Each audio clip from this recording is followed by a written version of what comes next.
లొంగిపోండి, ప్రాణాలతో ఉంటారు. Ukraine సేనలకు Putin హెచ్చరిక.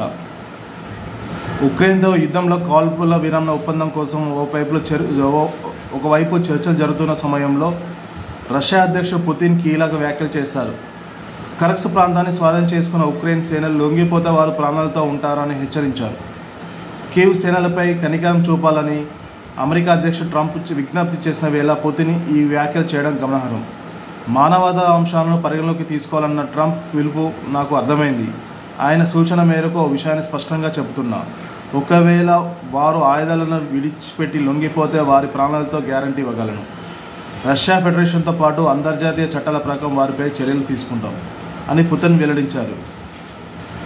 అయితే నిన్న పశ్చిమ రష్యాలోని కరక్స్ కొంత భూభాగాన్ని కీవ్ సేనలు ఆక్రమించుకున్నారు. ఉక్రెయిన్ యొక్క సేనలు తమ ఆధీనంలోకి తీసుకున్న సంగతి తెలిసిందే. అక్కడ ఉక్రెయిన్ బలగాలు పౌరులపై నేరాలకు పాల్పడుతున్నారని పుతిన్ ఆరోపించారు. దీన్ని ఉక్రెయిన్ తీవ్రంగా ఖండించింది. అక్కడ తమ సైన్యం పరిస్థితి చాలా క్లిష్టంగా ఉందని పేర్కొంది.